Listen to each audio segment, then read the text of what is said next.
बेटे के आने पर तू हलवाई बिठाता है और नबी पाक के नाम की लाइटें लगी हों तो तू परेशान होता है। हमसे कभी पूछ, तुझे बताएं बस नहीं चलता, वरना ताड़े तोड़ के छतों पे लगा दे।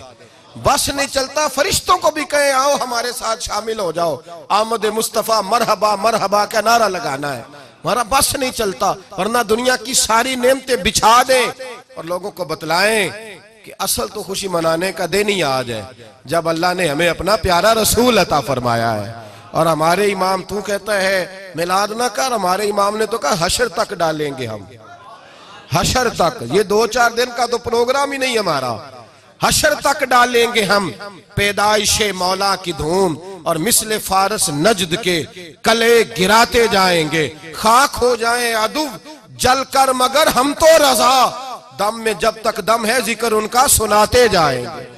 हमारा तो 1-2 दिन का प्रोग्राम ही नहीं। और फिर सुनो कितनी बड़ी नेमत है। हजरत अब्बास से किसी ने कहा था अल्लाह की सबसे बड़ी नेमत, तो बुखारी उठाना, फरमाने लगे मुहम्मदुन नेमतुल्लाह, बुखारी है बुखारी। फरमाया मुहम्मद अल्लाह की सबसे बड़ी नेमत है, सल्लल्लाहु, ये सबसे बड़ी नेमत है। कुछ कर तो सही ना यार। एक मुझे कहने लगा नहीं वो 9 रबीउल अव्वल को आए थे, तो मैंने कहा 9 को मिलाद मनाओ, कोई मसला नहीं, 9 को मिलाद मनाओ, कोई मसला ही नहीं, हम तो सारा साल मनाते, बस 9 को मनाओ ना भाई। कौन कहता है ईद नहीं हम कहते। मैंने कहा चलो जश्न मिलाद कह लिया करो, किसी तरफ आओ तो सही ना भाई, जश्न मिलाद ही कह लो। ये कह लो तुमने खुशी मनानी है तो महफिल मिलाद कह लो ना, ईद कहो, ईदे 2 ही है। मैंने कहा नहीं वो भी तेरी गलती है, मेरे नबी ने कहा हर जुमा मेरी उम्मत की ईद है। और कुरान पाक पढ़, कुरान पाक पढ़। हजरत ईसा कहते थे या अल्लाह जब तू मन्नो सलवा नाजिल करेगा वो दिन हमारे लिए ईद का दिन होगा। और सियासता पढ़, हजरत उमर कहा करते थे जिस दिन दीन मुकम्मल हुआ यौम अकमलतु लकुम, ये आयतें नाजिल हुई तो फरमाया वो दिन हमारे लिए ईद का दिन था। यहूदी हमें कहते थे ये आयतें हम पे आती तो हम ईद मनाते, ये भी तेरी गलती है कि ईदें 2 ही हैं। रब जब भी किसी को दीद कराए वो ईद का ही दिन होता है, वो ईद का ही दिन होता है भाई। हमारे लिए सबसे बड़ी ईद ये है, इसलिए कि बाकी ईदें इसी ईद का सदका है सल्लल्लाहु ताला अलैहि।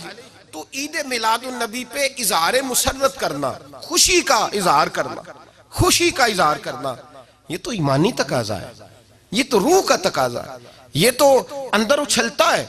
शरीयत जितनी हमें इजाजत देती है उतना हम करते हैं। और कोई मिलाद की महफिल में कोई ऐसा काम नहीं होता जो शरीयत से टकराता हो। पहले क्या होता है तिलावत, मने है कुरान पढ़ना। दूसरा क्या होता है, इतना दर्जा है नात का, अब तो ना नात पढ़ने वाले रहे ना सुनने वाले रहे, दोनों में ही कमी है। और मैं अक्सर कहता हूं नात पढ़ना इतना कमाल नहीं जितना सुनना कमाल है। सुनने वाला कोई होना चाहिए, नात सुनना ज्यादा माना रखती है। उसकी वजह यह है कि नात पढ़ना सहाबा की सुन्नत है और सुनना मोहम्मद मुस्तफा की सुन्नत है। और सुनने वाले का दर्जा, हाँ तेरा दर्जा ज्यादा है अगर तू समझे तो। और इतना बड़ा दर्जा कि हजरत एहसान बिन साबित नात पढ़े तो नबी पाक अपनी चादर मिंबर पे बिछाए और वो मैं नीचे ना पढ़, इधर मेरे मिंबर पे बैठ के पढ़। ये कोई मामूली बात है? रसूलुल्लाह की नात सुनना, बलगल उलाबे कमाल ही कशफत दुजाबे जमाल ही हसनत जमीयो। शेख सादी कहते हैं 3 फिक्रे लिखे तो चौथा होता ही नहीं था, मैं सो गया, बड़ा परेशान था कि चौथा फिक्रा नहीं बन रहा। बलगल उलाबे कमाल ही कशफत दुजाबे हसनत जमीयो, चौथा लिखा नहीं जाता था, नींद आ गई, मेरी आंख लगी तो महबूब का दीदार हुआ। हुजूर ने फरमाया परेशान पड़े हो? मैंने कहा महबूबा 3 लिखे हैं, चौथा बन ही नहीं रहा। तो हुजूर ने फरमाया चल सुना ना मुझे। ये छोटा नात पढ़ना कोई छोटा काम है? ये तो हमने खाता ही गलत लोगों को दे दिया है, वो तो इस काबिल ही नहीं थे कि नात सुनी जाती। बलगल उलाबे, शेख सादी कहते मैं सुनाने लगा और मुस्तफा सुनने लगे। बलगल उलाबे कमाल ही कशफत दुजाबे जमाल ही हसनत जमीयो खिसाल ही। तो हुजूर ने फरमाया चल सादी कह दे सल्लू अलैहि वालैहि, कह दे सल्लू अलैहि वालैहि। फरमाते मैं कहता जाता था और मुस्तफा मुस्कुराते जाते थे। कुछ छोटा दर्जा है ना तो ईमान है, ना तो ताकत है, ना तो तेरी रूह को बेदार करती है, पर शर्त है ना तो, शर्त है शर्त ये तकाजा है मैं नात हो, वो ना हो कि नात पढ़े ना। मेरे हज़रत साहब फरमाते हैं नात का मकसद है जब बंदा नात पढ़े तो उसका दिल नबी पाक के गुंबद की तरफ जाए, जब नात सुने तो उसकी तवज्जो रसूल पाक की जानिब जाए। ये ना हो कि नात सुने तो तवज्जो गाने की जानिब जाए। ये ना हो कि नात हो रही हो तो लोग कहें, और मेरे कान में लोग कह देते, आप यकीन करें महफिल में बैठे लोग कहते हैं फलाने गाने की तर्ज पे लांदा जी, तो किधर गया ध्यान उसका? तो ये नात तूने पढ़ी है, तूने नात सुनी नहीं आज तक। अगर नात पढ़नी हो तो अल्लामा इकबाल की लिखी हुई पढ़ा कर, अगर नात पढ़नी हो तो शेख सादी की लिखी पढ़ा कर, अगर नात पढ़नी हो तो हजरत हसन बिन साबित की लिखी पढ़ा कर। और अगर तेरा दिल करे कि नात भी हो, जज्बात भी हो, हुस्न भी हो, इल्म भी हो, अमल भी हो, कुरान भी हो, हदीस भी हो, तो फिर इमाम मोहम्मद रजा फाजिल बरेलवी की पढ़ा कर, फिर आला हजरत की पढ़ा कर। तुझे पता चले चमक तुझसे पाते हैं सब पाने वाले, मेरा दिल भी चमका दे चमकाने वाले। आला हजरत कहने लगे या रसूलल्लाह मेरी सिफारिश ना करो, डर लगता है, डर लगता है, क़यामत की रात बड़ी गहरी है, सिफारिश ना करो, इस तरह करो मेरा बाजू पकड़ो और जन्नत तक पहुंचा के आओ, मेरा बाजू पकड़ो और जन्नत तक। कहते मैं मुजरिम हूं आका मुझे साथ ले लो। सोने ना डर लगता है। वो बच्चा कहता मैंने नहीं बाहर जाना, अंधेरी रात है, अब्बा जी नाल चलो। तो बिला मिसाल बिला तशबीह सिर्फ समझाने के लिए, किसी कोई बड़ा साथ हो तो डर नहीं लगता। तो ये नात है ना, चमक तुझसे पाते हैं सब पाने वाले, मेरा दिल भी चमका दे चमकाने वाले। कहते हैं या रसूलल्लाह महशर की रात बड़ी गहरी है, मैं मुजरिम हूं आका मुझे साथ ले लो कि रस्ते में हैं जा बजा थाने वाले। सोने जुर्म करके आया हूं और पकड़ा ना जाऊं कहीं, मेहरबानी कर मुझे पर्दों में छुपा ले, मुझे मुदस्सर और मुजम्मल की चादर के नीचे कर ले, मैं मुजरिम हूं आका मुझे साथ ले लो कि रस्ते में हैं जा बजा थाने वाले।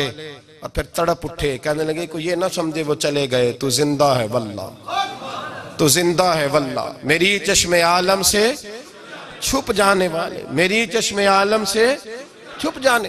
तो भाई नात हो, नात जो उसका मेयार हो, उस मेयार की नात हो। ये कोई तरीका नहीं कि दो बंदे दाफ लेके आ गए, चार उसके साथ नात खां साहब आए हैं, नमाज घर पढ़ आए, घर जाके दोबारा पढ़ेंगे। और मैं बात अभी अर्ज करूंगा, मुझे ये मजमून मुकम्मल करने दे, फिर तकाजों पे आता हूँ। महफिल मिलाद तो रसूलुल्लाह के आने का शुक्र है। कुल बिफज़लिल्लाहि व बिरहमतिही फबिज़ालिका फलयफ़रहू। महबूब कह दे जब फजल मिले, रहमत मिले तो फिर इन्हें चाहिए कि खुशी बनाए महफिल मिलाद। और भाई ये ना कहा करके ये पैसे गरीब को दे, मिस्कीन को दे। महफिल मिलाद में बात गरीब की होती है। हम बताते हैं कि ये वो दिन है जिस दिन आके मेरे नबी ने बेवा की बात की है, गरीब मिस्कीन लाचार गरीब की बात की। ये महफिल मिलाद गरीबों के जलसे का नाम है। आला हज़रत फरमाते हैं हम गरीबों के आका पे बेहद दुरूद, हम फकीरों की सरवत पे लाखों सलाम। ये मिलाद गरीबों मिस्कीनों यतीमों बेवाओं के नाम का जलसा है। शिकवा है मुझे उस जलसे से। जलसा तो मिलाद का हो पर सदारत चौधरी कर रहा हो, सदारत मालदार कर रहा हो, वडेरा कर रहा हो, कोई जरूरत नहीं। जलसा मिलाद का हो तो सदारत किसी गरीब को करनी चाहिए, माड़े को करनी चाहिए, वरना जरूरत क्या है। जो हुजूर के मिलाद में आए हैं वो सारे मेहमान खुसूसी है, कोई अर्ज नहीं, कुछ नहीं होने लगा, कोई नहीं खा जाता। छोड़े इस चीज से बाहर आए तो ये तो शुक्र है। और ये तज़किरे जितने मिलाद के तज़किरे होंगे उतनी गरीबों की बात होगी, उतनी इस्लाम की रूह की बात होगी, बेवा की बात होगी। और सहाबा तो उस दौर में लोग कहते हैं सहाबा मिलाद करते थे। मैंने कहा चलो तुम्हें समझ तो नहीं आनी पर समझा देता हूं। सहाबा तो उस वक्त करते थे जब करना था ही बड़ा मुश्किल, अब तो मुश्किल नहीं ना। सहाबा तो तब करते थे जब किया जा सकता ही नहीं था, बड़ा मुश्किल। सुनो इब्ने शाम उठा के देखो, सीरत की किताबें पढ़ो। नबी पाक सल्लल्लाहु अलैहि वसल्लम के सहाबा कुरैश मक्का के जुल्म सितम से तंग आ गए। हुजूर ने बाज मजबूरों बेकसों को इजाजत दे दी हबशा हिजरत कर दे। हबशा चले गए। हबशा जब पहुंचे तो उनमें हजरत जाफर तैयार भी थे, हजरत अली के भाई, और एक गिरोह था पूरा सहाबा का जो हबशा गया। कुरैश मक्का ने वहां पर भी आराम से ना बैठने दिया। पीछे से कुछ सरदार गए, जाके छेड़ा, कहा ये हमारे भागे हुए गुलाम है, हमारे बुतों को बुरा कहते हैं, नया दीन इन्होंने अख्स कर लिया है, हमारे हवाले कर दो। हजरत जाफर तैयार कहते हैं नजाशी बादशाह ने हमें बुलाया। कुछ लोग मेरे दोस्त मशवरा देने लगे जरा हल्की फुल्की बात करना। कहते मैंने कहा मैं हल्की क्यों करूं, मैं तो खुल के करूंगा, खुल के मुस्तफा के तज़किरे हशर तक डालेंगे हम, हशर तक प्रोग्राम बताया, हशर तक डालेंगे हम। पैदाइशे मौला की धूम, दम में जब तक दम है जिक्र उनका सुनाते जाएंगे। फरमाया मैं हल्की बात नहीं। हजरत जाफर ने नजाशी बादशाह के दरबार में खड़े हुए, इस्लाम की गुर्बतों का आलम, गुर्बतों का, अभी मक्के में रहने को जगह नहीं, मक्के वाले सताते, मदीने हिजरत हुई नहीं, हबशा गए तो वहां पहले ही काफिर पीछे पहुंच गए। इतने कठिन हालात, इतने बुरे और कड़े वक्त में नजाशी के दरबार में जब नजाशी बादशाह ने जनाब जाफर से पूछा कि ये कहते हैं तुमने दीन बदल लिया है, तुम बागी हो गए हो, नए रास्ते पे लागो, बताओ। तो हजरत जाफर तैयार ने नजाशी के बादशाह में वही बातें की जो हम महफिल मिलाद में करते हैं, वही जुमले, वही मिलाद का वही सारा पस मंजर। हजरत जाफर तैयार बोल पड़े, फरमाने लगे नजाशी हम तो बेटियां जिंदा दफन कर देते थे। नजाशी, यही बातें होती है ना महफिल मिलाद, हम बेटियां दफन करते थे। किसी का औरत का खामद मर जाता तो उस औरत को भी साथ दफन होना पड़ता, उसकी जिंदगी मुर्दे जैसी कर दी जाती, बहनों पे जुल्म होता था, बेटियों को जायदाद में हिस्सा नहीं मिलता था। ए नजाशी हमारे यहाँ गरीब पिसा करता था, यतीम पिसा करता था, मजबूरियां थी, परेशानियां थी, दुख ही दुख, आजमाइशें ही आजमाइशें। बस फिर अल्लाह ने हमें अपना रसूल अता फरमा दिया, फिर अल्लाह ने हमें अपना रसूल अता फरमा दिया। वो अपने पराये का गम खाने वाला, मुरादें गरीबों की बर लाने वाला, मुसीबत में गैरों के काम आने वाला। अल्लाह ने हमें रसूल दिया, फरमाया बस हम उसके झंडे तले जमा हो गए और हम इनके बुतों को नहीं मानते, रसूलुल्लाह सल्लल्लाहु अलैहि वसल्लम की बात को मानते, एक खुदा की इबादत। तो सहाबा तो वो बातें उस आलम में कहा करते जब कहना बड़ा मुश्किल था, उन्होंने वही मिलाद की बातें जो हमारे यहाँ होती हैं, यही होती है ना मिलाद की बात।